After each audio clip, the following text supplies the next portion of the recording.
तो friends part 1 video में मैंने जॉफ्री चौसर को मिस कर दिया। ठीक है, तो आप लोगों की डिमांड आई है, आप लोगों के कमेंट्स आए हैं कि जॉफ्री चौसर को एक बार फिर से पढ़ाया जाए। तो चलिए शुरू करते हैं आज जॉफ्री चौसर से, जो सबसे पहले ब्रिटिश लिटरेचर के राइटर भी थे। ठीक है, तो शुरू करते हैं उनकी जर्नी। ब्रिटिश लिटरेचर की जर्नी शुरू होती है एक ऐसे राइटर से जिसे फादर ऑफ इंग्लिश पोइट्री कहा जाता है, और ये राइटर हैं जॉफ्री चौसर। अगर आपसे एग्जाम में पूछा जाए कि फादर ऑफ इंग्लिश पोइट्री कौन है, तो बिना सोचे समझे आंसर होगा जॉफ्री चौसर। ठीक है, अब सवाल ये है कि चौसर इतने इंपॉर्टेंट क्यों हैं। उस समय इंग्लैंड में लैटिन और फ्रेंच को ज़्यादा इंपॉर्टेंस दी जाती थी, लेकिन चौसर ने मिडिल इंग्लिश में लिखना शुरू किया और इंग्लिश लैंग्वेज को लिटरेरी लैंग्वेज बनाने में बहुत बड़ा कंट्रीब्यूशन दिया। इसी वजह से उन्हें इंग्लिश पोइट्री का फादर कहा जाता है, इंग्लिश पोइट्री का फादर कहा जाता है। ठीक है, अब आते हैं उनकी सबसे important work the Canterbury tales के ऊपर। ठीक है, उनकी सबसे इंपॉर्टेंट वर्क है ये सिर्फ एक बुक नहीं है, बल्कि इंग्लिश लिटरेचर की सबसे इंपॉर्टेंट वर्क्स में से एक है। सबसे इंपॉर्टेंट वर्क में से एक है द कैंटरबरी टेल्स। इमेजिन कीजिए कुछ पिलग्रिम्स कैंटरबरी जा रहे हैं। रास्ते में टाइम पास करने के लिए सब अपनी अपनी स्टोरी सुनाते हैं। इन्हीं स्टोरीज का कलेक्शन है कैंटरबरी टेल्स, यानी इन्हीं स्टोरीज ऑफ कलेक्शन को कहते हैं द कैंटरबरी टेल्स। ठीक है, इसी वजह से इसे फ्रेम नैरेटिव भी कहा जाता है। अब यूजीसी नेट के लिए इंपॉर्टेंट कैरेक्टर्स याद रखिए: the wife of Bath, the knight, the pardoner, the priors. ये चारों नाइट्स द कैंटरबरी टेल्स के फेमस कैरेक्टर्स हैं, जिन्होंने अपनी अपनी कहानियां सुनाई थी। ठीक है, इनमें से वाइफ ऑफ बाथ सबसे फेमस कैरेक्टर माना जाता है और एग्जाम में बहुत बार पूछा जाता है द वाइफ ऑफ बाथ के बारे में। वैसे तो ये चारों नाइट्स बहुत ज़्यादा इंपॉर्टेंट है, लेकिन द वाइफ ऑफ बाथ के बारे में यूजीसी नेट में ज़्यादा हर बार पूछा जाता है क्वेश्चन। अब एक क्विक रिवीजन कर लेते हैं। Geoffrey Chaucer father of English poetry, important work है उनकी the Canterbury Tales, most important character wife of Bath, language क्या थी उस समय की, तो मिडिल इंग्लिश थी। ये 4 पॉइंट्स आपको याद रखने होंगे। ठीक है, अगर एग्जाम में चौसर आए तो इन्हीं पॉइंट्स में से आसपास क्वेश्चन आएगा। ठीक है, इन्हीं 4 पॉइंट्स के आसपास ही क्वेश्चन आएगा। तो ठीक है, मैंने चौसर को कंप्लीट कर दिया है। अब बढ़ते हैं इस पार्ट 2 के फर्स्ट यानी कि नाइन्थ राइटर के ऊपर, जो है William Blake. So friends, welcome back. British literature marathon part 2 की शुरुआत हम कर रहे हैं एक ऐसे पोएट से जिसे रोमांटिक एज का पायोनियर, विजनरी पोएट और प्रोफेटिक राइटर माना जाता है। ठीक है, ये पोएट हैं विलियम ब्लेक। यूजीसी नेट में विलियम ब्लेक बहुत इंपॉर्टेंट है क्योंकि उनकी पोइट्री सिंबलिज्म, इमेजिनेशन और मिस्टिसिज्म से भरी हुई है। अक्सर स्टूडेंट्स ब्लेक को डिफिकल्ट समझते हैं, लेकिन आज हम इसे बहुत सिंपल तरीके से समझेंगे। विलियम ब्लेक का इंट्रोडक्शन कुछ इस तरह से है। विलियम ब्लेक रोमांटिक मूवमेंट के लिए अर्ली पोइट्स में से एक हैं। लेकिन ब्लेक सिर्फ पोएट नहीं थे, यानी ब्लेक सिर्फ पोएट ही नहीं थे, वो पेंटर, एनग्रेवर और विजनरी आर्टिस्ट भी थे। इसी वजह से उनकी पोइट्री में विजुअल इमेजिनेशन बहुत स्ट्रांग मिलती है। ब्लेक का मानना था कि इमेजिनेशन रियलिटी से भी ज़्यादा पावरफुल है, और यही आइडिया उनकी पोइट्री का फाउंडेशन है। एक बार क्विक रिवीजन कर लीजिए। विलियम ब्लेक नोन एज, यानी कि जाने जाते हैं एक विजनरी पोएट से, रोमांटिक पोएट से, मिस्टिक पोएट से। ठीक है, इनकी मोस्ट इंपॉर्टेंट वर्क है। अब आते हैं इनके मोस्ट इंपॉर्टेंट वर्क के ऊपर, जो सबसे इंपॉर्टेंट है सॉन्ग्स ऑफ इनोसेंस, जो इन्होंने 1789 में रिलीज़ किया, और सॉन्ग्स ऑफ एक्सपीरियंस जो 1794 में रिलीज़ हुई। ठीक है, यूजीसी नेट में इन दोनों कलेक्शन से क्वेश्चंस बहुत फ्रीक्वेंटली पूछे जाते हैं। ये दोनों कलेक्शन, जो इनकी सॉन्ग्स ऑफ इनोसेंस है जो 1789 में आई, और सॉन्ग्स ऑफ एक्सपीरियंस जो 1794 में आई। ठीक है, यूजीसी नेट में इन दोनों कलेक्शन से क्वेश्चंस बहुत फ्रीक्वेंटली पूछे जाते हैं। ब्लेक ने इन दोनों बुक्स के थ्रू ह्यूमन लाइफ के 2 ऑपोजिट स्टेट्स दिखाए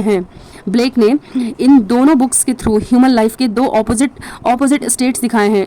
फर्स्ट इनोसेंस, दूसरा एक्सपीरियंस, यानी कि इनोसेंस और एक्सपीरियंस 2 ऑपोजिट है ना। तो ब्लेक ने इन दोनों पोइट्री के अंदर एक में इनोसेंस, एक में एक्सपीरियंस दिखाए हैं। ठीक है, रियल लाइफ के से रिलेटेड। अब इनोसेंस वर्सेस एक्सपीरियंसेस में देख लेते हैं दोनों में क्या क्या अंतर है। ठीक है, ब्लेक के अकॉर्डिंग इनोसेंस प्योरिटी, ब्लेक के अकॉर्डिंग इनोसेंस का मतलब है purity, childhood, hope, simplicity. Experience reality, suffering, corruption, knowledge. Innocence के अंदर इतनी सारी चीज़ें आती हैं उनकी।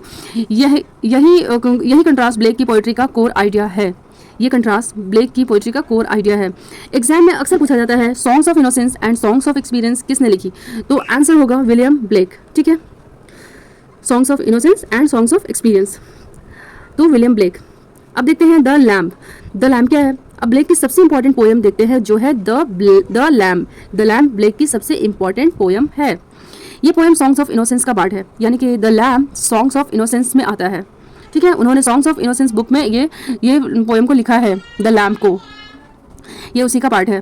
पोएम में लैम यानी कि भेड़ का बच्चा इनोसेंस और प्योरिटी का सिंबल है। यानी कि जो अभी हमने पढ़ा इनोसेंस के बारे में, उन इनोसेंस में उनके लिए क्या क्या इंपॉर्टेंट है, तो वो एक लैम के ऊपर उन्होंने ये दिखाया है। ठीक है, एक लैम यानी भेड़ का बच्चा, उसको दिखाया है कि वो कितना इनोसेंस और प्योरिटी का सिंबल है। ठीक है,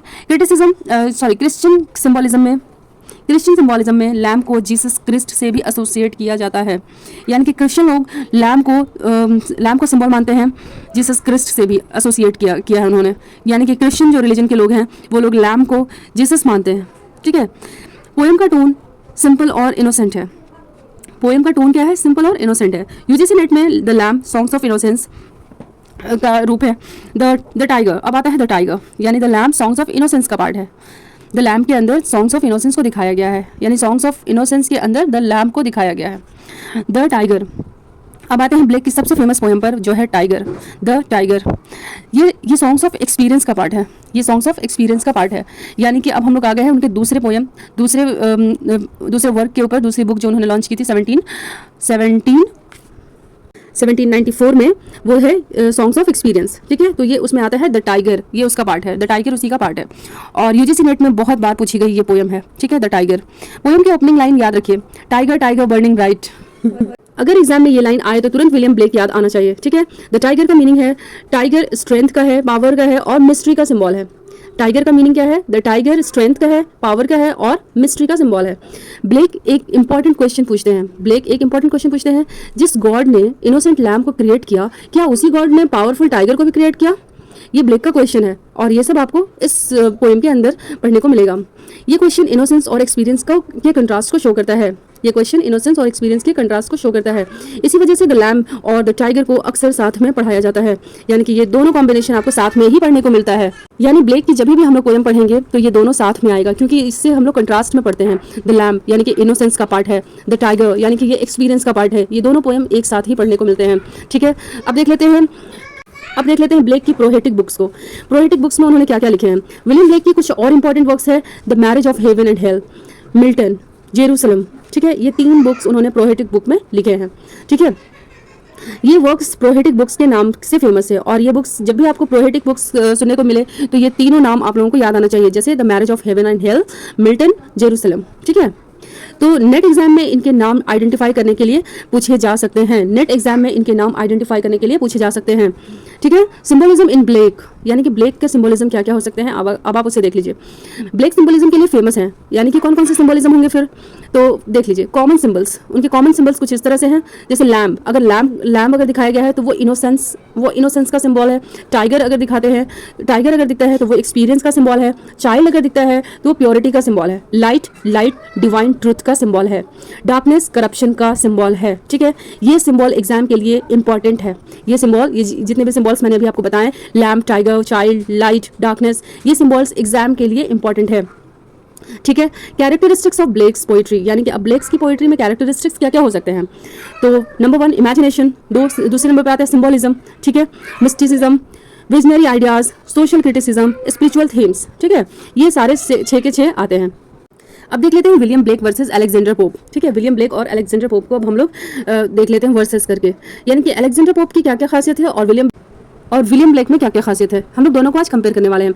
तो अलेक्जेंडर पोप में क्या है, तो reason, order, satire, heroic couplets. ठीक है, अलेक्जेंडर पोप को हम लोग याद करते हैं रीजन, ऑर्डर, सटायर और हीरोइक कपलेट से, और विलियम ब्लेक को याद करते हैं हम लोग इमेजिनेशन, सिंबलिज्म, मिस्टिसिज्म, रोमांटिसिज्म से। ठीक है, इनके लिए हम लोग विलियम ब्लेक को इमेजिनेशन, सिंबलिज्म, मिस्टिसिज्म और रोमांटिसिज्म के नाम से जानते हैं। ये कंपैरिजन एग्जाम में काम आता है। ठीक है, और एक बार फिर बोल दूं, अलेक्जेंडर पोप को हम लोग याद करते हैं reason, order, satire, heroic couplet से। ठीक है, उन्होंने अपने वर्क में रीजन, ऑर्डर, सटायर और हीरोइक कपलेट को ज्यादा अहमियत दी है, और विलियम ब्लेक ने इमेजिनेशन को, सिंबलिज्म को, मिस्टिसिज्म को और रोमांटिसिज्म को। ठीक है, ये कंपैरिजन यूजीसी नेट एग्जाम में काम आता है। यूजीसी नेट क्विक रिवीजन अब देख लेते हैं। William Blake known as visionary poet, important work song of innocence, song of experience. ठीक है, और मोस्ट इंपॉर्टेंट पोएम क्या है उनकी, द लैम्प, द टाइगर। ठीक है, और मोस्ट इंपॉर्टेंट लाइन क्या है, टाइगर टाइगर बर्निंग ब्राइट, और known for symbolism and imagination. ठीक है, अब देख लेते हैं रैपिड फायर में। Songs of innocence William Blake, songs of experience William Blake, और विलियम ब्लेक की सबसे famous poem the lamp, William Blake, the tiger. ठीक है, William Blake visionary poet, William Blake, tiger tiger burning bright, William Blake. ठीक है, तो ये सब विलियम ब्लेक आपको याद हो गए होंगे अब तक। ठीक है, अब एग्जाम टिप से देख लेते हैं। अगर आप विलियम ब्लेक के सिर्फ 5 पॉइंट्स याद कर लेते हैं, जैसे songs of innocence, songs of experience, the lamb, the tiger, visionary poet, ये अगर याद कर लेते हैं तो जैसे अभी मैंने रैपिड फायर और एक इंपॉर्टेंट पॉइंट्स में बता दिए, इंपॉर्टेंट वर्क्स बता दिए यूजीसी नेट क्विक रिवीजन में जो मैंने आप लोग को कहा, अगर ये रिवीजन आप लोग कर लेते हैं तो विलियम ब्लेक हमें एकदम से याद हो जाने वाला है। ठीक है, एक बार मैं फिर से बता देती हूँ एग्जाम टिप। ठीक है, अगर आप ये 5 पॉइंट याद कर लेते हैं, जैसे विलियम ब्लेक को इन ये कौन से 5 पॉइंट से ज़्यादा याद किया जा सकता है, तो वो 5 पॉइंट आप सुन लीजिए एक बार फिर से। तो उनको सॉन्ग्स ऑफ इनोसेंस से याद किया जा सकता है, सॉन्ग्स ऑफ एक्सपीरियंस से याद किया जा सकता है, द लैम्ब उनकी जो वर्क है, ये कौन से वर्क है मैंने अभी आपको बताया है, द टाइगर ये कौन से वर्क है में आता है, ये भी मैंने आपको बताया है, इनको विजनरी पोएट भी कहा जाता है। ठीक है, अगर इनके ये 5 याद कर लेते हैं आप तो बहुत ही अच्छा यूजीसी नेट एग्जाम जाने वाला है आप लोगों का। ठीक है, तो ब्लेक से related majority UGC net questions आसानी से सॉल्व कर सकते हैं आप, और इसी वजह से विलियम ब्लेक रोमांटिक एज के सबसे इंपॉर्टेंट राइटर्स में से एक माने जाते हैं, इसी वजह से। ठीक है, रोमांटिक एज के सबसे इंपॉर्टेंट राइटर में से एक माने जाते हैं विलियम ब्लेक। अब हम रोमांटिक मूवमेंट के दूसरे और शायद सबसे इन्फ्लुएंशियल पोएट की तरफ बढ़ेंगे, एक ऐसे पोएट जिन्होंने नेचर को पोएट्री का सेंटर बना दिया, जिन्होंने नेचर को पोएट्री का सेंटर बना दिया, यानी कि ये पोएम और भी ज़्यादा खूबसूरत लिखते होंगे, को पोएट्री का सेंटर बना दिया और रोमांटिक रिवॉल्यूशन को नई डायरेक्शन दे दी। ठीक है, रोमांटिक रिवॉल्यूशन को नई डायरेक्शन दे दी, जिनका नाम है विलियम वर्ड्सवर्थ। ये जो विलियम वर्ड्सवर्थ का नाम आप लोगों ने पहले भी सुना होगा, ये रोमांटिक मूवमेंट के सबसे जाने माने इन्फ्लुएंशियल पोएट हैं। ठीक है, इन्होंने जो नेचर के बारे में लिखा है वो आपको पढ़कर बहुत मज़ा आने वाला है। ठीक है, अब हम पहुँच चुके हैं रोमांटिक एज के सबसे इंपॉर्टेंट और सबसे इन्फ्लुएंशियल पोएट के पास। अगर विलियम ब्लेक रोमांटिक मूवमेंट के पायोनियर थे तो विलियम वर्ड्सवर्थ उस मूवमेंट के सबसे पावरफुल रिप्रेजेंटेटिव थे। ठीक है, यूजीसी नेट में वर्ड्सवर्थ से हर साल किसी न किसी फॉर्म में क्वेश्चन देखने को मिल जाता है, हर साल किसी न किसी फॉर्म में, इसलिए वर्ड्सवर्थ को अच्छी तरह समझना बहुत ज़रूरी है। विलियम वर्ड्सवर्थ का इंट्रोडक्शन कुछ इस तरह से है। विलियम वर्ड्सवर्थ को पोएट ऑफ नेचर कहा जाता है। विलियम वर्ड्सवर्थ को पोएट ऑफ नेचर कहा जाता है। अगर एग्जाम में पूछा जाए who is known as the poet of nature, तो आंसर होगा विलियम वर्ड्सवर्थ। ये यूजीसी नेट का फेवरेट क्वेश्चन है। वर्ड्सवर्थ का मानना था कि नेचर सिर्फ सीनरी नहीं है, नेचर एक टीचर है, नेचर एक गाइड है, नेचर एक स्पिरिचुअल फोर्स है। ठीक है, इसी वजह से उनकी पोइट्री में mountains, rivers, flowers and natural beauty बार बार दिखाई देती है।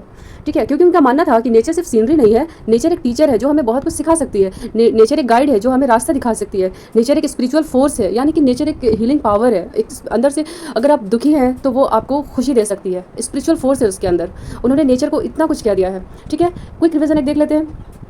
इसी वजह से उनकी पोइट्री में माउंटेन्स, रिवर्स, फ्लावर्स और नेचुरल ब्यूटी बार बार दिखाई देती है जो नेचर से रिलेटेड है। ठीक है, क्विक रिवीजन एक बार देख लेते हैं। William Wordsworth known as poet of nature. ठीक है, लीडर ऑफ रोमांटिक मूवमेंट भी उन्हें माना जाता है। अब उनके फेमस वर्क लिरिकल बैलेट्स देख लेते हैं। अब आते हैं वर्ड्सवर्थ की सबसे इंपॉर्टेंट वर्क है जो फेमस है, वो है लिरिकल बैलेट्स, जो 1798 में पब्लिश हुई। ठीक है, ये इंग्लिश लिटरेचर की हिस्ट्री की सबसे इंपॉर्टेंट बुक्स में से एक है। ये इंग्लिश लिटरेचर की हिस्ट्री की सबसे इंपॉर्टेंट बुक्स में से एक है। वर्ड्सवर्थ ने ये बुक सैमुअल टेलर कॉलेरिज के साथ मिलकर लिखी थी। वर्ड्सवर्थ ने ये बुक सैमुअल टेलर कॉलेरिज के साथ मिलकर लिखी थी। ठीक है, वो किसके साथ मिलकर उन्होंने ये बुक लिखा था? सैमुअल टेलर कॉलेरिज के साथ। बहुत सारे स्कॉलर्स 1798 में पब्लिश हुई लिरिकल बैलेट्स को रोमांटिक एज की ऑफिशियल बिगिनिंग मानते हैं। ठीक है, बहुत सारे स्कॉलर्स। यूजीसी नेट पॉइंट से देख लेते हैं लिरिकल बैलेट्स को। वर्ड्सवर्थ प्लस कॉलेरिज का मिक्सअप 1798 का बिगिनिंग ऑफ रोमांटिक एज माना जाता है। ये 3 पॉइंट जरूर याद रखिएगा कि लिरिकल बैलेट्स जो वर्ड्सवर्थ की और कॉलेरिज दोनों की मिली हुई लिखी हुई एक बुक है और 1798 में ये पब्लिश हुई थी, जो जिसकी शुरुआत रोमांटिक एज में हुई थी। ये 3 पॉइंट आप लोग जरूर से याद रखिएगा। Preface of lyrical ballads. अब थोड़ा सा लिरिकल बैलेट्स को हम प्रीफेस कर लेते हैं। अब आते हैं यूजीसी नेट के सबसे इंपॉर्टेंट टॉपिक पर, प्रीफेस टू लिरिकल बैलेट्स। इसे रोमांटिक पोइट्री का मैनिफेस्टो कहा जाता है। इसे रोमांटिक पोइट्री का मैनिफेस्टो कहा जाता है। मैनिफेस्टो का मतलब एक मूवमेंट के प्रिंसिपल को एक्सप्लेन करने वाला डॉक्यूमेंट कहा जाता है। मैनिफेस्टो एक मूवमेंट के प्रिंसिपल को एक्सप्लेन करने वाला डॉक्यूमेंट है। वर्ड्सवर्थ ने यहाँ पोइट्री के बारे में अपने आइडियाज़ एक्सप्लेन किए हैं इस डॉक्यूमेंट्स के अंदर, मैनिफेस्टो के अंदर। ठीक है, ये सबसे पहले इसका डेफिनेशन देख लेते हैं, सबसे फेमस डेफिनेशन देख लेते हैं इसका। Poetry is the spontaneous overflow of powerful feeling. Poetry is the spontaneous overflow of powerful feeling. ठीक है, ये फेमस डेफिनेशन है। ये लाइन यूजीसी नेट में बहुत बार पूछी गई है। कौन सी line? Poetry is the spontaneous overflow of powerful feeling. ठीक है, इसको याद कर लीजिएगा। अगर एग्जाम में ये कोट आए तुरंत विलियम वर्ड्सवर्थ याद आना चाहिए। ठीक है, कौन सी line? Poetry is the spontaneous overflow of powerful feeling. अब देख लेते हैं वर्ड्सवर्थ की पोइट्री का एम। वर्ड्सवर्थ की पोइट्री का एम देख लेते हैं कि वर्ड्सवर्थ की पोइट्री का क्या एम था। वर्ड्सवर्थ कहते हैं पोइट्री ऑर्डिनरी लोगों की लैंग्वेज में लिखी जानी चाहिए। पोइट्री ऑर्डिनरी लोगों की लैंग्वेज में लिखी जानी चाहिए, यानी कि जो आम भाषा हम लोग यूज़ करते हैं ना, वो लैंग्वेज में लिखी जानी चाहिए। क्योंकि इससे क्या होगा कि लोगों को समझ आएगी, और लोगों को समझ आएगी तभी वो पोइट्री पढ़ी जाएगी। वैसी पोइट्री का क्या फ़ायदा जो आम भाषा में ना होकर कोई भी भाषा में हो जाए और कोई पढ़ भी नहीं पाए। ठीक है, तो पोइट्री को कॉमन पीपल को एक्सपीरियंसेस, यानी कि पोइट्री को कॉमन पीपल के एक्सपीरियंसेस को रिप्रेजेंट करना चाहिए। यानी कि पोइट्री के अंदर कॉमन पीपल के एक्सपीरियंस को रिप्रेजेंट करना चाहिए। यानी कि हमारे उनका कहना है कि पोइट्री के अंदर कॉमन पीपल की बातें, कॉमन पीपल के एक्सपीरियंस को रिप्रेजेंट करना चाहिए। ये आइडिया उस ज़माने के ट्रेडिशनल पोइट्री रूल्स के अगेंस्ट था। ये आइडिया उस ज़माने के ट्रेडिशनल पोइट्री रूल्स के अगेंस्ट था। यानी कि ये आइडिया उस समय में बहुत ज़्यादा नहीं माना जाता था, ये अगेंस्ट था। यानी कि जो आइडिया उन्होंने दिया वर्ड्सवर्थ ने कि पोइट्री में क्या होना चाहिए, कॉमन पीपल के एक्सपीरियंसेस होने चाहिए, लेकिन उस ज़माने में ये ट्रेडिशनल पोइट्री रूल्स के अगेंस्ट था। इसी वजह से वर्ड्सवर्थ रोमांटिक रिवॉल्यूशन के लीडर बने। इसी वजह से वर्ड्सवर्थ रोमांटिक रिवॉल्यूशन के लीडर बन गए, यानी कि उन्होंने रोमांटिक पोएम लिखना शुरू कर दिया। द प्रील्यूड के अंदर क्या आता है और ये क्या है? अब आते हैं वर्ड्सवर्थ की मास्टरपीस पर। वर्ड्सवर्थ की मास्टरपीस कह सकते हैं इसे, द प्रील्यूड। यानी कि वर्ड्सवर्थ की मास्टरपीस क्या है? The prelude. ये एक ऑटोबायोग्राफिकल पोएम है। द प्रील्यूड ऑटोबायोग्राफिकल पोएम है, यानी कि इसमें वर्ड्सवर्थ ने खुद अपने बारे में लिखा है। ठीक है, यानी वर्ड्सवर्थ ने अपनी लाइफ और स्पिरिचुअल डेवलपमेंट को इस पोएम में डिस्क्राइब किया है। इस पोएम में उन्होंने अपनी लाइफ और स्पिरिचुअल डेवलपमेंट को पोएम में डिस्क्राइब किया है। ठीक है, अपनी लाइफ को उन्होंने अपनी लाइफ को इस पोएम में डिस्क्राइब किया है द प्रील्यूड के अंदर। यूजीसी नेट में पूछा जा सकता है which is the autobiographical poem of Wordsworth, तो आपका आंसर होना चाहिए द प्रील्यूड। ठीक है, अब क्विक रिवीजन देख लीजिए। द प्रील्यूड क्या है? ऑटोबायोग्राफिकल पोएम है जिसे विलियम वर्ड्सवर्थ ने लिखा है। टिंटन एबे क्या है? वर्ड्सवर्थ की एक और बहुत इंपॉर्टेंट पोएम है। वर्ड्सवर्थ की एक और बहुत इंपॉर्टेंट पोएम है टिंटन एबे। टिंटन एबे इस पोएम में वर्ड्सवर्थ नेचर के साथ अपने रिलेशनशिप को डिस्कस करते हैं। इस पोएम में वर्ड्सवर्थ नेचर के साथ अपने रिलेशनशिप को डिस्कस करते हैं। यानी कि वो अपनी ज़ात को, यानी कि वो अपने रिलेशनशिप को, अपने बारे में वो नेचर के साथ डिस्कस कर रहे हैं। यानी कि हमें ये ज़रूर पढ़ना चाहिए टिंटन एबे कि आखिर उन्होंने किस तरह से डिस्कस किया है, क्या लिखा है। इससे हमें पता चलेगा कि टिंटन एबे में जो वर्ड्सवर्थ कहना चाहते हैं वो क्या कहना चाहते हैं, क्या लिखा है उन्होंने अपने बारे में। ये पोएम रोमांटिक पोइट्री का एक्सेलेंट एग्जाम्पल मानी जाती है, टिंटन एबे। ठीक है, ये पोएम रोमांटिक पोइट्री का एक्सेलेंट एग्जाम्पल मानी जाती है, एक्सेलेंट। ठीक है, इंपॉर्टेंट थीम्स देख लेते हैं। इस पोएम में इंपॉर्टेंट थीम्स है nature, memory, spiritual growth, human mind. ठीक है, इस पोएम में आपको नेचर से रिलेटेड, मेमोरी से रिलेटेड, स्पिरिचुअल ग्रोथ से रिलेटेड और ह्यूमन माइंड से रिलेटेड पढ़ने को मिलेगा। तो आप लोग ज़रूर इस पोएम को पढ़िए, टिंटन एबे को, जो विलियम वर्ड्स की लिखी हुई है। उन्होंने खुद अपने बारे में और खुद से रिलेट करके उन्होंने लिखा है। ठीक है, अब डैफोडिल्स देख लेते हैं। अब आते हैं वर्ड्सवर्थ की सबसे फेमस पोएम है डैफोडिल्स। ठीक है, I wandered lonely as a cloud, I wandered lonely as a cloud. यानी कि डैफोडिल्स के अंदर ये लाइन बहुत फेमस है, I wandered lonely as a cloud, जिसे कॉमनली डैफोडिल्स के नाम से जाना जाता है। यानी कि I wandered lonely as a cloud कहीं पे भी आपको देखने को मिलता है यूजीसी नेट में, तो आपको डैफोडिल्स ही चुनना होगा। ठीक है, डैफोडिल्स। ओपनिंग लाइन देख लेते हैं इसकी, I wandered lonely as a cloud की। यूजीसी नेट में identify the poet type questions में ये लाइन पूछी जा सकती है, यानी कि पोएट टाइप, यानी कि पोएट के बारे में पूछी जा सकती है। तो I wanted lonely as a cloud को आप लोग आंख बंद करके ये चुन सकते हैं कि ये किसकी लाइन हो सकती है। तो ये डैफोडिल्स की लाइन है, I wanted lonely as a cloud. ठीक है, और लिखा किसने है? वर्ड्सवर्थ ने। तो पोएम में डैफोडिल्स हैप्पीनेस और ब्यूटी का सिंबल है। तो पोएम में डैफोडिल्स का जो सिंबल है वो हैप्पीनेस और ब्यूटी का है। ठीक है, अब कैरेक्टरिस्टिक्स ऑफ वर्ड्सवर्थ पोइट्री। अब वर्ड्सवर्थ की पोइट्री में कैरेक्टर्स क्या क्या हैं उन्हें देख लेते हैं। लव ऑफ नेचर, सबसे पहले लव ऑफ नेचर है। दूसरा सिंप्लिसिटी है। तीसरा कॉमन लैंग्वेज है। चौथा इमोशंस है। नंबर 5 इमेजिनेशन है, स्पिरिचुअलिटी है। यानी कि वर्ड्सवर्थ की पोइट्री में जो कैरेक्टर्स है वो और कोई नहीं है, कोई इंसान नहीं है, वो सब कुछ नेचर से रिलेटेड है, ह्यूमन बीइंग से रिलेटेड है। यानी लव ऑफ नेचर है, सिंप्लिसिटी है, कॉमन लैंग्वेज है, इमोशन है, इमेजिनेशन है, स्पिरिचुअलिटी है। ठीक है, ये पॉइंट्स एग्जाम के लिए बहुत इंपॉर्टेंट है, इसे याद याद रखिएगा। वर्ड्सवर्थ वर्सेस ब्लेक को देख लेते हैं, यानी ब्लेक और वर्ड्सवर्थ के वर्सेस में करके देख लेते हैं। यानी विलियम ब्लेक में क्या है कि वो सिंबलिज्म, मिस्टिसिज्म, विजनरी पोइट्री को फोकस करते हैं, और William Wordsworth nature, emotion, simplicity, common man, ये कंपैरिजन याद रखिएगा। ठीक है, William Wordsworth nature, emotion, simplicity, common man पे फोकस करते हैं, तो ये कंपैरिजन आपको याद रखना चाहिए। यूजीसी नेट क्विक रिवीजन कर लेते हैं। तो विलियम वर्ड्सवर्थ का नाम आते ही यानी आप लोगों को वो उनकी पोइट्री याद आनी चाहिए। पोएट ऑफ नेचर कहा जाता है उन्हें, वो known as poet of nature.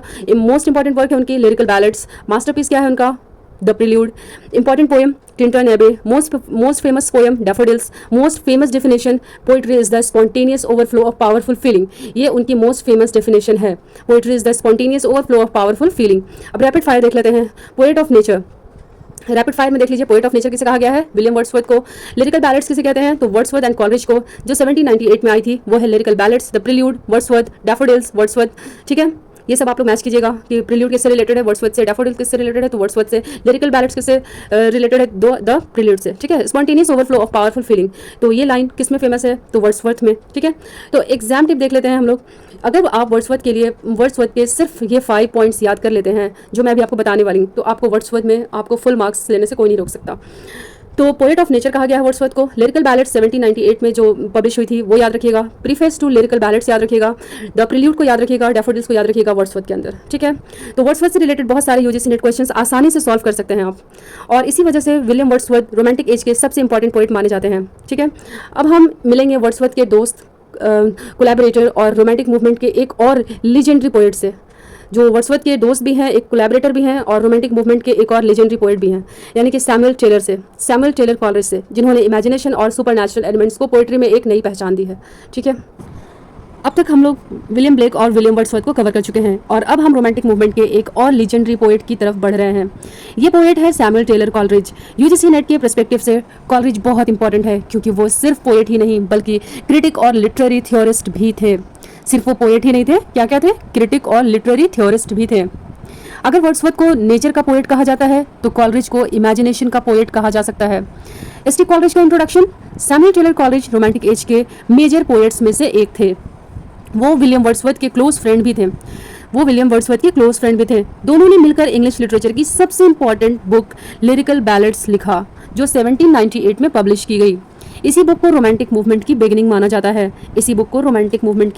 जाता है, यानी शुरुआत की गई थी, यहीं से रोमांटिक एज की शुरुआत हुई थी। क्विक रिवीजन देख लेते हैं, कॉलरिज ने क्या लिखा था। तो कॉलरिज एक रोमांटिक पोएट है, और उन्होंने वो एक क्रिटिक भी है, और को ऑथर ऑफ लिरिकल बैलेड्स उन्होंने लिखी है। साथ में मिलकर को ऑथर मीन्स दो ऑथर ने मिलकर लिरिकल बैलेड्स लिखा है। दो ऑथर में कौन कौन? विलियम वर्ड्सवर्थ और Coleridge. The rime of the ancient Mariner क्या है? The rime of the ancient Mariner. अब आते हैं कॉलरिज की सबसे इंपॉर्टेंट पोएम पर, जो है the rime of the ancient Mariner. ये एक कॉलरिज की सबसे एंशिएंट मरीनर, ये कॉलरिज की सबसे इंपॉर्टेंट पोएम है। ये यूजीसी नेट की फेवरेट पोएम में से एक है। स्टोरी एक ओल्ड सेलर यानी मरीनर की है, जो अपनी सी जर्नी की कहानी सुनाता है।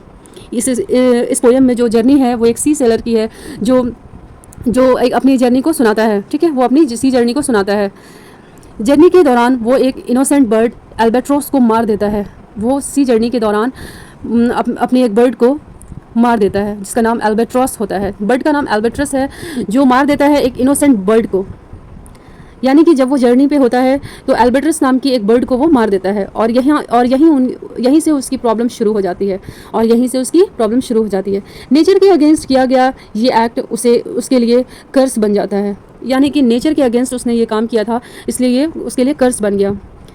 पोएम गिल्ट, पनिशमेंट और रिडेम्पशन के थीम्स को एक्सप्लोर करती है। यानी कि इस पोएम में गिल्ट है, पनिशमेंट है और रिडेम्पशन की थीम्स ज़्यादा है। ठीक है, उसी चीज़ को एक्सप्लोर करती है। इंपॉर्टेंट कैरेक्टर देख लेते हैं इसमें कौन कौन से हैं। तो मोस्ट इंपॉर्टेंट कैरेक्टर है the ancient mariner. Most important symbol albatross. तो एल्बाट्रोस को मोस्ट इंपॉर्टेंट सिंबल इसमें माना गया है, और द एंशिएंट मरीनर एक मोस्ट इंपॉर्टेंट कैरेक्टर है, जो एक बर्ड को मार देता है। यानी किसको मार देता है? एल्बाट्रोस को। एल्बाट्रोस नाम की एक बर्ड को मार देता है। अब यूजीसी नेट पॉइंट में से देख लेते हैं एल्बाट्रोस किस पोएम से रिलेटेड है। तो आंसर होगा the rime of the ancient Mariner, इस पोएम से रिलेटेड है। ठीक है, एल्बाट्रोस एक बर्ड का नाम है। तो मोस्ट फेमस लाइन ये क्वेश्चन कई बार पूछा गया है, ठीक है। ये क्वेश्चन जो अल्बाट्रोस की पोएम से रिलेटेड है, ये क्वेश्चन बार बार यूजीसी नेट में पूछा गया है। तो इसका आंसर होगा the rime of the ancient mariner, ठीक है। मोस्ट फेमस लाइन क्या है पोएम की? Famous line water water everywhere nor any drop to drink, यानी कि water water everywhere nor any drop to drink, ये पोएम की फेमस लाइन है। ये 2 लाइन आप लोग रट लीजिए। क्यों? क्योंकि इस the rime of the ancient mariner की ये 2 लाइन बहुत ही फेमस लाइन है। Water water everywhere nor any drop to drink means हर जगह पानी तो है लेकिन एक भी बूंद पीने के लिए नहीं है। चलिए अब देख लेते हैं यूजीसी नेट में ये क्यों इंपॉर्टेंट है। अगर एग्जाम में ये लाइन आए तो तुरंत कॉलरिज और एंशिएंट मरीनर याद आना चाहिए, ठीक है। अब कॉलरिज की एक और फेमस पोएम है जो है कुबला खान। कुबला खान को देख लेते हैं। ये रोमांटिक लिटरेचर की सबसे मिस्टीरियस पोएम में से एक मानी जाती है। सबसे मिस्टीरियस और रोमांटिक लिटरेचर की सबसे मिस्टीरियस पोएम में से एक मानी जाती है। कॉलरिज के अकॉर्डिंग ये पोएम उन्हें एक ड्रीम या विजन के दौरान मिली थी, यानी कि कॉलरिज को ये पोएम कहाँ से मिली, कैसे मिली, उनके दिमाग में कैसे आई लिखने के लिए। तो उन्हें एक ड्रीम या कोई विजन उन्हें नजर आया, उन्होंने कुछ देखा तो उसके दौरान में ये पोएम समझ आई, उनको लिखने की बात समझ आई होगी या फिर लिखना चाहते होंगे, उनके ड्रीम में आया होगा या कोई विजन कहीं देखने को मिला होगा। चलिए क्विक रिवीजन कर लेते हैं। कुबला खान ये एक ड्रीम पोएम है सॉरी। कुबला खान कौन सा पोएम है? तो ड्रीम पोएम है, ठीक है। और ये विजनरी पोएम भी कहला सकता है, ठीक है। तो ये कॉलरिज की ड्रीम पोएम है या विजनरी पोएम है। तो अब देख लेते हैं क्रिस्टाबेल को। क्रिस्टाबेल कैसी पोएम है? तो ये कॉलरिज की एक और इम्पॉर्टेंट पोएम में से एक है क्रिस्टाबेल। ये सुपरनैचुरल एलिमेंट्स के लिए फेमस है। ये सुपरनैचुरल एलिमेंट्स के लिए फेमस है, यानी कि इस पोएम में आपको सुपरनैचुरल एलिमेंट्स मिलेंगे। पोएम मिस्ट्री और गॉथिक एटमॉस्फेयर क्रिएट करती है। पोएम क्या क्रिएट करती है? गॉथिक और मिस्ट्री क्रिएट करती है। एग्जाम में आइडेंटिफिकेशन क्वेश्चन आ सकता है, यानी कि एग्जाम में आपके आइडेंटिफाई करने के लिए क्वेश्चन आ सकता है, ठीक है। इस तरह से कि कॉलरिज किसकी, ये सुपरनैचुरल एलिमेंट्स किस पोएम में है कॉलरिज के, तो आपको लिखना होगा क्रिस्टाबेल। तो कॉलरिज एज अ क्रिटिक देख लेते हैं अब हम लोग। अब आते हैं कॉलरिज के सबसे इंपॉर्टेंट नेट एरिया पर, ठीक है, जो है पोइट्री के अलावा कॉलरिज एक ग्रेट क्रिटिक भी थे, ठीक है। कॉलरिज पोइट्री के अलावा, यानी कि वो पोइट्री के अलावा और क्या करते थे? एक ग्रेट क्रिटिक भी थे। उनकी फेमस क्रिटिकल वर्क क्या है? बायोग्राफिया लिटरेरिया, ठीक है, लिटरेरिया, ये उनकी फेमस क्रिटिक वर्क है, यानी क्रिटिकल वर्क है, ठीक है। सिर्फ वो पोइट्री ही नहीं करते थे, वो क्रिटिक भी करते थे, क्रिटिकल वर्क भी लिखा करते थे, जिसमें से बायोग्राफिया लिटरेरिया एक इम्पॉर्टेंट बुक है, ठीक है। इस बुक में कॉलरिज ने पोइट्री और इमेजिनेशन के बारे में अपने आइडियाज़ एक्सप्लेन किए हैं, तो ये बुक भी आप लोग ज़रूर पढ़िएगा। और यहीं पर उन्होंने इमेजिनेशन का फेमस थ्योरी दिया, इमेजिनेशन का उन्होंने इसी में थ्योरी दिया है। ये थ्योरी एग्जाम में बहुत बार पूछी जाती है, इमेजिनेशन की थ्योरी, ठीक है। तो इसी बुक में उन्होंने दिया है। प्राइमरी और सेकेंडरी इमेजिनेशन देख लेते हैं कि उनकी प्राइमरी और सेकेंडरी इमेजिनेशन क्या थी। तो कॉलरिज ने इमेजिनेशन को 2 पार्ट्स में डिवाइड किया, पहला प्राइमरी इमेजिनेशन, दूसरा सेकेंडरी इमेजिनेशन। तो प्राइमरी इमेजिनेशन क्या है? ह्यूमन परसेप्शंस की बेसिक पावर। सेकेंडरी इमेजिनेशन क्या है? प्राइमरी इमेजिनेशन देख लीजिए क्या है पहले, कि ह्यूमन परसेप्शन की बेसिक पावर, यानी कि ह्यूमन का नज़रिया वो सबसे पहले पावर बनाता है, बेसिक पावर बनाता है ह्यूमन का नज़रिया। सेकेंडरी इमेजिनेशन क्रिएटिव पावर, जो पोएट यूज़ करते हैं, ठीक है, क्रिएटिव को उन्होंने सेकेंडरी इमेजिनेशन माना है। तो यूजीसी नेट में डिस्टिंक्शन बहुत इंपॉर्टेंट है, यूजीसी नेट में डिस्टिंक्शन बहुत इंपॉर्टेंट है, तो क्विक रिवीजन कर लीजिए। प्राइमरी इमेजिनेशन परसेप्शन, ठीक है, प्राइमरी इमेजिनेशन क्या है? ह्यूमन का परसेप्शन। सेकेंडरी इमेजिनेशन क्या है? क्रिएटिव आर्ट, ठीक है। फैंसी वर्सेस इमेजिनेशन देख लेते हैं। कॉलरिज ने फैंसी और इमेजिनेशन में भी डिफरेंस बताया है। कॉलरिज ने फैंसी और इमेजिनेशन में भी डिफरेंस बताया है। फैंसी क्या है? ऑलरेडी एग्जिस्टिंग आइडियाज़ को अरेंज करती है। फैंसी में क्या आता है कि ऑलरेडी वो एक एग्जिस्टिंग आइडियाज़ को अरेंज करती है, यानी आइडिया ऑलरेडी है उसे सिर्फ अरेंज करती है। इमेजिनेशन में क्या है? नई क्रिएशन करती है। इमेजिनेशन में वो नया क्रिएशन दिखाते हैं। एग्जाम में डायरेक्ट क्वेश्चन आ सकता है, ठीक है। Characteristics of Coleridge poetry. अब कॉलरिज की कैरेक्टरिस्टिक्स देख लेते हैं, यानी कि अब उसमें क्या क्या कैरेक्टर है कॉलरिज के हिसाब से, यानी कि कॉलरिज की पोइट्री में। तो नंबर 1 पे है imagination, number 2 super natural elements, number 3 mystery, number 4 symbolism, number 5 dream like atmosphere, number 6 philosophical thinking. ये पॉइंट्स याद रखिए, ठीक है। ये पॉइंट्स आप लोग 6 पॉइंट्स हैं, ये याद रखिए। ये कैरेक्टरिस्टिक्स है जो अगर आपको याद होंगे तो आपको सीधा एग्जाम में क्लिक करेगा कि ये कॉलरिज से आया है, ठीक है। अब कॉलरिज वर्सेस वर्ड्सवर्थ को देख लेते हैं। तो वर्ड्सवर्थ के बारे में देख लीजिए सबसे पहले कि वो नेचर पोएट है, कॉमन लाइफ को जीते हैं, सिंप्लिसिटी है। कॉलरिज को देखिए, वो इमेजिनेशन को जीते हैं, सुपर नेचुरल एलिमेंट्स उनका फेवरेट है, मिस्टीरियस वो पोएट्री लिखते हैं। ये कंपैरिजन यूजीसी नेट के लिए इंपॉर्टेंट है, ठीक है। यूजीसी नेट क्विक रिवीजन देख लीजिए। अब क्विक रिवीजन में क्या देखना है आपको कि सैमुअल टेलर कॉलरिज की इंपॉर्टेंट वर्क्स क्या है? तो the rime of the ancient mariner. Kubla Khan किससे रिलेटेड है? तो क्रिस्टाबेल से। क्रिस्टाबेल वर्क क्रिटिकल वर्क क्या है? Biographia Literaria. Most important theory क्या है? प्राइमरी एंड सेकेंडरी इमेजिनेशन, ठीक है। मोस्ट इंपॉर्टेंट सिंबल क्या है? अल्बाट्रॉस। ठीक है, अल्बाट्रॉस एक बर्ड है, वो एक इंपॉर्टेंट सिंबल है, याद रखिएगा। ठीक है, अब रैपिड फायर में देख लेते हैं कि ancient mariner Coleridge, Kubla Khan Coleridge, Biographia Literaria Coleridge, albatross पूछा जाएगा तो ancient mariner, dream poem Kubla Khan. ठीक है, primary and secondary imagination Coleridge. तो एग्जाम टिप से देख लीजिए आप लोग कि एग्जाम में आपको कौन से टिप याद रखने हैं। अगर आप कॉलेज से सिर्फ 5 पॉइंट्स याद रखने हैं तो वो कौन कौन से होंगे। तो the rime of the ancient mariner, ठीक है, first, second albatross, third कुबला Khan, biography Literaria, primary and secondary imagination. ये 5 पॉइंट्स आप लोग याद कर लीजिए, आप लोगों को फट से दिमाग में आ जाएगा कि ये हमने किसके बारे में पढ़ रहे हैं। तो कॉलेज से related majority UGC NET question solve कर सकते हैं। ठीक है, कॉलेज से related majority UGC NET question solve कर सकते हैं, और इसी वजह से एसटी कॉलेज रोमांटिक एज के सबसे इंपॉर्टेंट पोएट्स और क्रिटिक्स में से एक माने जाते हैं। ठीक है, एसटी कॉलेज। तो एसटी कॉलेज इनका पूरा नाम है, हम लोग सिर्फ कॉलेज इन्हें बोलते हैं। अब हम रोमांटिक मूवमेंट के एक रिवॉल्यूशनरी पोइट की तरफ बढ़ेंगे जिनकी पोइट्री फ्रीडम, रिबेलियन और आइडियलिज्म से भरी हुई है। ठीक है, जिसका नाम है पर्सी बायशी शेली, यानी कि पीवी शेली। पीवी शेली का आप लोगों ने शॉर्ट में जरूर सुना होगा, लेकिन इनका पूरा नाम है पर्सी बायशी शेली। अब तक हम विलियम वर्ड्सवर्थ और एसटी कॉलरिज को कवर कर चुके हैं, और अब हम रोमांटिक मूवमेंट के एक सबसे रिवॉल्यूशनरी और आइडियलिस्टिक पोएट की तरफ बढ़ रहे हैं।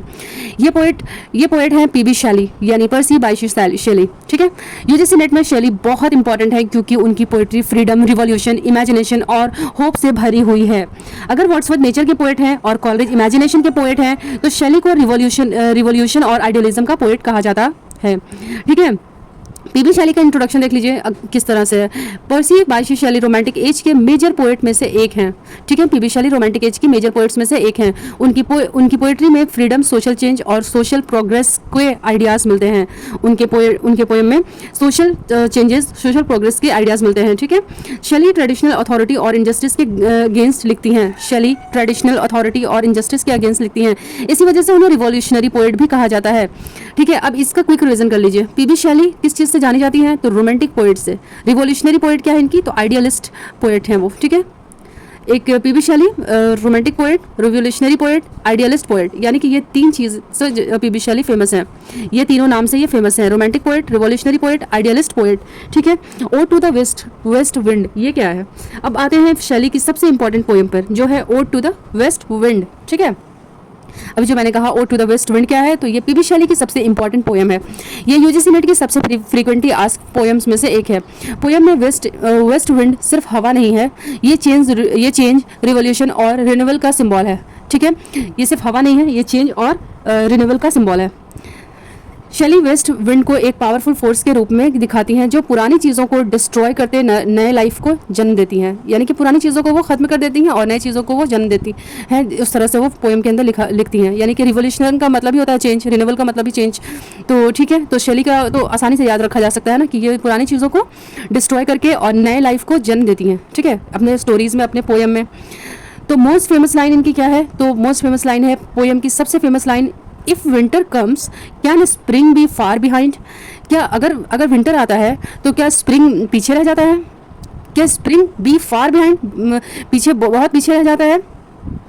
ये लाइन यूजीसी नेट में बहुत इंपॉर्टेंट है। If winter comes can spring be far behind. ठीक है, क्या स्प्रिंग पीछे रह सकता है। इस लाइन का मीनिंग है हर डिफ़िकल्ट फेज़ के बाद बेटर फ्यूचर आता है। इसका मतलब ये निकलता है इस लाइन से कि if winter comes can spring be far behind. इसका अगर exact meaning, accurate meaning poetry के हिसाब से अगर समझेंगे तो पोइट्री के हिसाब से इसकी मीनिंग ये होती है कि हर डिफ़िकल्ट फेज़ के बाद बेटर फ्यूचर आता है, यानी कि हमारी लाइफ से रिलेट किया उन्होंने, यानी ह्यूमन लाइफ से रिलेट कर दिया। जैसे कि हम ह्यूमन लाइफ में डिफ़िकल्ट फेज़ तो आते रहते हैं ना, उसके बाद बेटर फ्यूचर भी आता है, यानी कि आज अगर हम कुछ नहीं हैं तो आगे हम लोग ज़रूर होंगे। ठीक है, तो ये लाइन का ये मतलब है, if winter comes can spring be far behind. ठीक है, ये आप लोग याद कर लीजिए। अगर एग्जाम में ये कोट आए तो तुरंत शेली याद आना चाहिए। ठीक है, अब हम लोग इसी का क्विक रिवीजन कर लेते हैं। If winter comes can spring be far behind. अगर विंटर आता है तो क्या स्प्रिंग पीछे रह जाता है। तो ये किसकी कहानी है, ये किसकी लिखी हुई लाइन है, ये किसकी लिखी हुई ये फेमस लाइन है पीबी शेली की, और ode to the west wind poem का नाम है। ठीक है, राइटर उनकी पीबी शेली हैं और ode to the west wind ये पोएम का नाम है पूरा, और ये विंटर वाली लाइन ये फेमस लाइन है। ठीक है, if winter comes can spring be far behind. तो अगर एग्जाम में आपसे क्वेश्चन पूछे जाएं ode to the west wind ये किससे रिलेटेड है, तो आपको रैपिडली आंसर आ जाना चाहिए, वो है शेली। ठीक है, और प्रोमीथियस अनबाउंड ये भी शेली की ही है। ठीक है, टू अ स्काई लार्क ये भी शेली, डिफेंस ऑफ पोइट्री ये भी शेली। ठीक है, if winter comes can spring be far behind तो ये भी Shelley. Poets are the unacknowledged legislator of the world. Poets are the unacknowledged legislator of the world, तो ये भी शेली ने लिखा है। ठीक है, एक एग्जाम टिप आप लोगों के लिए, अगर आप शेली के सिर्फ 5 ये पॉइंट्स याद कर लेते हैं तो आप लोगों के एग्जाम्स बहुत अच्छे जाने वाले हैं। जैसे ode to the west wind, Prometheus unbound, to a skylark, a defence of poetry, if winter comes can spring be far behind. तो शेली से related majority UGC NET question solve कर सकते हैं। ठीक है, अगर ये आप 5 पॉइंट्स याद कर लेते हैं तो। और इसी वजह से पीबी शेली रोमांटिक एज के सबसे इंपॉर्टेंट पोइट्स में से एक मानी जाती हैं। ठीक है, अब हम रोमांटिक एज के एक और लेजेंडरी पोइट की तरफ बढ़ेंगे जिनकी पोइट्री ब्यूटी, इमेजिनेशन और आर्ट के लिए फेमस है। वो हैं जॉन केट्स। जॉन केट्स रोमांटिक एज के सबसे इंपॉर्टेंट पोइट्स में से एक हैं। उन्हें पोएट ऑफ ब्यूटी कहा जाता है। यूजीसी नेट में केट्स से ब्यूटी कॉन्सेप्ट और ओड्स पर क्वेश्चंस फ्रीक्वेंटली पूछे जाते हैं। उनकी इंपॉर्टेंट वर्क्स देख लेते हैं। उनके इंपॉर्टेंट वर्क हैं ode to a nightingale, ode on a Grecian urn to autumn, ठीक है, Endymion la belle dame, sans merci, ये सब उनकी इंपॉर्टेंट वर्क है। Most important concept negative capability. Most important concept में आती है निगेटिव कैपेबिलिटी। ये टर्म जॉन केट्स ने दिया था। इसका मतलब है अनसर्टेनिटी और मिस्ट्री को एक्सेप्ट करना, बिना हर चीज़ का लॉजिकल आंसर ढूंढे। ठीक है, मोस्ट फेमस कोट है उनकी beauty is truth, truth beauty. ठीक है, मोस्ट फेमस कोट्स ये यूजीसी नेट में आ सकते हैं। मोस्ट उनके फेमस कोट्स क्या हैं, यूजीसी नेट में क्वेश्चन जरूर आएंगे। तो जॉन केट्स के मोस्ट फेमस कोट हैं beauty is truth, truth is beauty. ये quote ode on a Grecian urn से लिया गया है। ये कोट उनके फेमस work ode on a Grecian urn से लिया गया है। यूजीसी नेट क्विक रिवीजन कर लेते हैं अब हम लोग। John Keats poet of beauty, negative capability. ठीक है, जॉन केट्स के बारे में पोएट ऑफ ब्यूटी कहा गया है, निगेटिव कैपेबिलिटी कहा गया है। John Keats beauty is truth, truth beauty. ठीक है, ode on a Grecian urn, ode on a Grecian urn. Exam tip है किड्स के लिए poet of beauty, negative capability, ode to a nightingale और ode on a Grecian urn, ये ज़रूर याद रखिएगा। ठीक है, अब हम लॉर्ड बायरन की तरफ बढ़ेंगे जिनके नाम से बायरन हीरो टर्म जुड़ी हुई है। लॉर्ड बायरन रोमांटिक एज के सबसे फेमस और पॉपुलर पोएट में से एक थे। यूजीसी नेट में बायरन का नाम उनकी पोएट्री के साथ साथ बायरोनिक हीरो कॉन्सेप्ट के लिए बहुत इंपॉर्टेंट माना जाता है। बायरन की पोएट्री फ्रीडम, एडवेंचर, रिबेलियन और इंडिविजुअलिज्म को सेलिब्रेट करती है। इंपॉर्टेंट वर्क्स हैं उनके Don Juan, Childe Harold's pilgrimage, Manfred, the prisoner of Chillon, she walks in beauty. Most important concept है बायरोनिक हीरो। ठीक है, ये टर्म लॉर्ड बायरन से रिलेटेड है। बायरोनिक हीरो एक ऐसा कैरेक्टर होता है जो रिबिलियस होता है, मिस्टीरियस होता है, इंडिपेंडेंट होता है, सोसाइटी के रूल्स को चैलेंज करता है, अपने इमोशंस और पर्सनैलिटी की वजह से दूसरों से अलग नजर आता है। ठीक है, कौन से कैरेक्टर की बात कर रही हूँ मैं? बायरोनिक हीरो की बात कर रही हूँ मैं। ठीक है, ये टर्म लॉर्ड बायरन से रिलेटेड है। बायरोनिक हीरो एक ऐसा कैरेक्टर होता है जो रिबिलियस होता है, मिस्टीरियस होता है, इंडिपेंडेंट होता है, सोसाइटी के रूल्स को चैलेंज करता है, अपने इमोशंस और पर्सनालिटी की वजह से दूसरों से अलग नजर आता है। ठीक है, यूजीसी नेट में ये कॉन्सेप्ट बहुत बार पूछा गया है, इसलिए आप लोग इसे अच्छे से याद कर लीजिएगा। अब उनकी मोस्ट इंपॉर्टेंट वर्क है डॉन जुआन। ये बायरन की मास्टरपीस मानी जाती है। ये एक सैटारिकल इपिक पोयम है और यूजीसी नेट के लिए बहुत इंपॉर्टेंट वर्क है। चाइल्डी हैरोल्ड्स पिलग्रिमेज, ये बायरन की सबसे फेमस वर्क में से एक है। इस वर्क में बायरन को ओवरनाइट लिटरेरी सेलिब्रिटी बना दिया था। ओवरनाइट यानी रातों रात इन्हें सेलिब्रिटी बना दिया था। बायरन को ओवरनाइट लिटरेरी सेलिब्रिटी बना दिया था। किसने? तो इस वर्क ने। कौन से वर्क? बायरन की सबसे फेमस वर्क कौन सी है? Childe Harold's pilgrimage. ठीक है, चाइल्डी हैरोल्ड्स पिलग्रिमेज, इस वर्क ने बायरन को सबसे फेमस सबसे ज़्यादा फेमस कर दिया। ओवरनाइट यानी रातों रात लिटरेरी सेलिब्रिटी बना दिया। ठीक है, बायरोनिक हीरो के ऐसी ट्रेड्स इस वर्क में देखने को मिलते हैं जो है most famous poem she walks in beauty. ठीक है, ये बायरन की सबसे फेमस लिरिकल पोयम में से एक है। यूजीसी नेट में आइडेंटिफिकेशन क्वेश्चन के रूप में पूछी जा सकती है। ठीक है, आइडेंटिफिकेशन क्वेश्चन के रूप में पूछी जा सकती है।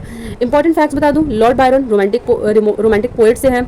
बायरोनिक हीरो लॉर्ड बायरन है। डॉन जुआन मास्टरपीस लिखी हुई है उनकी। चाइल्डी Harold's pilgrimage famous narrative poem जो रातों रात उन्हें एक लिटरेरी सेलिब्रिटी बना देती है। ठीक है, Childe Harold's pilgrimage famous narrative poem है। She walks in beauty famous lyric freedom और शी वॉक्स इन ब्यूटी ये फेमस लिरिक है। ठीक है, फ्रीडम और इंडिविजुअलिज्म क्या है? ये इंपॉर्टेंट थीम्स है। यूजीसी नेट क्विक रिवीजन कर लेते हैं। Lord Byron romantic poet. ठीक है, लॉर्ड बायरन को रोमांटिक पोएट से जाना जाता है। बायरोनिक हीरो लॉर्ड बायरन को माना जाता है। डॉन जुआन सैटारिकल इपिक है। डॉन जुआन क्या है? एक सैटारिकल इपिक है। चाइल्डी हैरोल्ड्स पिलग्रिमेज एक बायरन का लिखा हुआ वर्क है जो सबसे फेमस है। She walks in beauty Byron ने लिखा। एग्जाम टिप कुछ दे देती हूँ आपको। अगर आपको ये 5 पॉइंट्स याद कर लेते हैं, जैसे लॉर्ड बायरन की फेमस क्या है, तो वो रोमांटिक पोएट है। फेमस बात उनकी यही है कि वो रोमांटिक पोएट है, वो ये याद कर लीजिएगा। बायरोनिक हीरो हैं वो। और डॉन जुआन कौन है? तो बायरॉनिक हीरो हैं वो, डॉन जुआन बायरॉनिक हीरो हैं।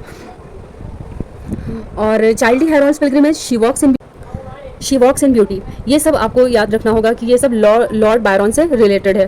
तो बायरन से related majority UGC NET question solve कर सकते हैं आप, चाहे जितने भी क्वेश्चन आपको मिलेंगे लॉर्ड बायरन से रिलेटेड आप सब सॉल्व कर सकते हैं। सिर्फ आपको याद रखना होगा कि Don Juan, Childe Harold's pilgrimage, she walks in beauty, ठीक है। और लॉर्ड बायरन कौन थे? तो रोमांटिक पोएट थे वो, बायरॉनिक हीरो थे डॉन जुआन। अब हम रोमांटिक एज के लास्ट मेजर पोएट की तरफ बढ़ेंगे, पर सी बायशी यानी पीबी शैली और जॉन किट्स को कवर करने के बाद हम विक्टोरियन एज की तरफ मूव करेंगे, जहां से नॉवल का गोल्डन एरा शुरू होता है। चार्ल्स डिकेंस विक्टोरियन एज के सबसे इंपॉर्टेंट नॉवलिस्ट माने जाते हैं। अगर शेक्सपियर ड्रामा के लिए फेमस है तो डिकेंस इंग्लिश नॉवल के लिए उतने ही इंपॉर्टेंट है। यूजीसी नेट में डिकेंस से डायरेक्ट क्वेश्चंस बहुत फ्रिक्वेंटली पूछे जाते हैं। उनकी novels Victorian society, poverty, child labour और सोशल इंजस्टिस को दिखाती है। इंपॉर्टेंट वर्क देख लीजिए, Oliver Twist, David Copperfield, great expectation, a tale of two cities, hard times, Bleak House. Most important fact क्या है? चार्ल्स डिकेंस को ग्रेटेस्ट विक्टोरियन नॉवेलिस्ट माना जाता है, ठीक है। ये पॉइंट यूजीसी नेट के लिए बहुत इंपॉर्टेंट है। ओलिवर ट्विस्ट ये डिकेंस की सबसे फेमस नॉवेल्स में से एक है। ओलिवर ट्विस्ट ये डिकेंस की सबसे फेमस नॉवेल्स में से एक है। Novel orphan child Oliver twist की लाइफ पर बेस्ड है, ठीक है। इस नॉवेल में विक्टोरियन इंग्लैंड की पॉवर्टी और चाइल्ड लेबर को दिखाया गया है। यूजीसी नेट पॉइंट से देख लीजिए, ओलिवर ट्विस्ट जो चार्ल्स डिकेंस ने लिखा है, डेविड कॉपरफील्ड ये डिकेंस की सेमी ऑटोबायोग्राफिकल नॉवेल मानी जाती है। सेमी ऑटोबायोग्राफिकल का मतलब है कि नॉवेल में राइटर की अपनी लाइफ के कई एक्सपीरियंसेस रिफ्लेक्टेड होते हैं, ठीक है। कई एक्सपीरियंस यानी कि बहुत सारे नहीं तो थोड़े बहुत, कम से कम। यूजीसी नेट में ये पॉइंट बहुत बार पूछा गया है। David Copperfield semi autobiographical novel great expectation ये डिकेंस की एक और मास्टरपीस है, ठीक है। ये यूजीसी नेट में बार पूछा गया है। कौन? David Copperfield semi autobiographical novel और ग्रेट एक्सपेक्टेशन ये डिकेंस की एक और मास्टरपीस है। इस नॉवल का मेन कैरेक्टर है पिप। यूजीसी नेट में पिप कैरेक्टर को आइडेंटिफाई करने के लिए पूछा जा सकता है। ग्रेट एक्सपेक्टेशन मतलब पिक, ठीक है। अ टेल ऑफ टू सिटीज ये डिकेंस की सबसे इंपॉर्टेंट नॉवल में से एक है। नॉवल फ्रेंच रिवॉल्यूशन के बैकग्राउंड पर बेस्ड है। इसका फेमस ओपनिंग सेंटेंस है it was the best of time. ये ओपनिंग सेंटेंस है इसका। It was the worst of time ये इसका ओपनिंग सेंटेंस है किसका? टेल ऑफ टू सिटीज का, ठीक है। अगर एग्जाम में ये लाइन आए तो चार्ल्स डिकेंस याद रखिएगा, ठीक है। Important character Sydney Carton. UGC NET point से देख लेते हैं। A tale of two cities French revolution पर बेस्ड है। इंपॉर्टेंट कैरेक्टर्स इसमें कौन है? ओलिवर ट्विस्ट, ठीक है, जो ओलिवर ट्विस्ट के नाम से फेमस है। पिप जो ग्रेट एक्सपेक्टेशन से फेमस है। सिडनी कार्टून ये अ टेल ऑफ टू सिटीज में आते हैं। इंपॉर्टेंट थीम्स क्या है? विक्टोरियन सोसाइटी, ठीक है, poverty, child labour, social criticism, class difference, human emotion. UGC NET revision अब देख लेते हैं रिवीजन में। Charles Dickens great Victorian novelist, Oliver Twist Dickens, David Copperfield semi autobiographical novel, great expectation, Pip, a tale of two cities French revolution पर based है। Sidney Carton, a tale of two cities, ठीक है। अब देख लेते हैं exam tip. अगर आपको ये 5 पॉइंट याद कर लेते हैं, अगर मैं आपको 5 पॉइंट देने वाली हूँ जो आप अगर याद कर लेते हैं तो जैसे कि चार्ल्स डिकेंस किस चीज़ से फेमस है? तो वो ग्रेटेस्ट नॉवेलिस्ट से फेमस है, विक्टोरियन नॉवेलिस्ट, ठीक है। ओलिवर ट्विस्ट कौन है? डेविड कॉपरफील्ड ये जो नाम मैं ले रही हूँ, Charles Dickens greatest Victorian novelist हैं। ओलिवर ट्विस्ट क्या है? डेविड कॉपरफील्ड में है। Great expectation, a tale of two cities, ठीक है। तो डिकेंस से related majority UGC NET question आसानी से सॉल्व कर सकते हैं आप। ये जो नाम मैंने 4-5 लिए हैं ये आप लोग याद रखिएगा, चार्ल्स डिकेंस और Oliver Twist, David Copperfield, great expectation, a tale of two cities, ठीक है। अब नेट क्वेश्चन आसानी से आप सॉल्व कर सकते हैं। अब हम विक्टोरियन एज के एक और बहुत इंपॉर्टेंट नॉवलिस्ट और पोएट की तरफ बढ़ेंगे जो इस वीडियो के लास्ट हो गए, जो इस वीडियो के लिए लास्ट होंगे। बाकी और मैं पार्ट 3 में अपलोड करूँगी, ठीक है। थॉमस हार्डी को मैं बताने जा रही हूँ उनके बारे में, जिनकी नॉवेल्स फेट, ट्रेजेडी और रूरल लाइफ के लिए फेमस हैं, ठीक है। इस वीडियो की लास्ट वो पोएट होंगे।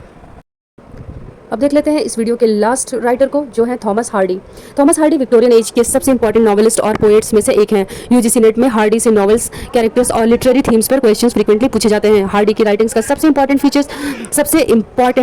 फीचर है ट्रेजेडी और फेट। उनकी नॉवेल्स में कैरेक्टर्स अक्सर सर्कमस्टांसेस और डेस्टिनी के अगेंस्ट स्ट्रगल करते नजर आते हैं। इंपॉर्टेंट वर्क्स देख लीजिए उनके।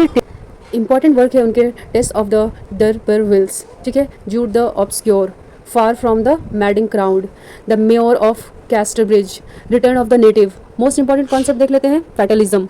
हार्डी का मानना था कि ह्यूमन लाइफ पर फेट या डेस्टिनी का बहुत स्ट्रॉन्ग कंट्रोल होता है, ठीक है। ह्यूमन लाइफ पर फेट या डेस्टिनी का बहुत स्ट्रॉन्ग कंट्रोल होता है। इसी वजह से उनकी नॉवेल्स में ट्रैजिक एंडिंग बहुत कॉमन है। यूजीसी नेट के लिए ये कॉन्सेप्ट बहुत इंपॉर्टेंट है। टेस्ट ऑफ द दरबर व्हील्स ये हार्डी की सबसे फेमस नॉवल मानी जाती है। मेन कैरेक्टर इसमें कौन कौन है? Tess Durbeyfield, Tess Durbeyfield. Novel Victorian society और वुमेन की पोजीशन को एक्सप्लोर करती है। नॉवल विक्टोरियन सोसाइटी और वुमेन की पोजीशन को एक्सप्लोर करती है। यूजीसी नेट पॉइंट से देख लीजिए, टेस डर्बी फील्ड यानी कि टेस ऑफ द डर्बर व्हील्स, ठीक है। जूड द ऑब्सक्योर, ये हार्डी की कंट्रोवर्शियल नॉवल में से एक है। जूड ऑफ द ऑब्सक्योर, ठीक है, ये कंट्रोवर्शियल नॉवल में से एक है। इसमें मेन कैरेक्टर कौन है? जूड फॉले मेन कैरेक्टर है। नॉवल एजुकेशन, मैरिज और सोशल रिस्ट्रिक्शन जैसे इश्यूज को डिस्कस करती है। यूजीसी नेट में आइडेंटिफिकेशन क्वेश्चंस आ सकते हैं। द मेयर ऑफ कैस्टरब्रिज, इस नॉवल का मेन कैरेक्टर है माइकल हैनकार्ड, ठीक है। ये हार्डी के मोस्ट मेमोरेबल कैरेक्टर्स में से एक माना जाता है। यूजीसी नेट पॉइंट देख लीजिए, Michael Henchard the mayor of Casterbridge. Most important setting Wessex. Hardy ने अपनी नॉवेल्स के लिए एक फिक्शनल रीजन क्रिएट किया था जिसे वेसेक्स कहा जाता है। यूजीसी नेट में बहुत बार पूछा गया है वेसेक्स किस राइटर से एसोसिएटेड है, तो आंसर होगा थॉमस हार्डी। इंपॉर्टेंट कैरेक्टर्स देख लीजिए, Tess Durbeyfield, Tess of the D'Urbervilles, ठीक है। Jude Fawley, Jude of the obscure, Michael Henchard the mayor of Casterbridge. Important themes देख लीजिए, fate of destiny, tragedy, rural life, social criticism, human suffering, Victorian society. UGC NET quick revision कर लीजिए। Thomas Hardy novelist and poet, Wessex Thomas Hardy. Tess Durbeyfield, Tess of the D'Urbervilles. Jude Fawley, Jude of the obscure, Michael Henchard the mayor of Casterbridge. Fatalism, Thomas Hardy, ठीक है। अब exam point में आप 5 points याद रखिएगा। Thomas Hardy का फेमस है Wessex, Tess of the D'Urbervilles, Jude of the obscure, Michael Henchard, fatalism. तो हार्डी से related majority UGC NET question आसानी से सॉल्व कर सकते हैं अब आप, ठीक है। तो मिलते हैं नेक्स्ट वीडियो में जो इस 22 राइटर्स में से लास्ट पार्ट होंगे, ठीक है। मिलते हैं नेक्स्ट पार्ट में। Till then bye bye.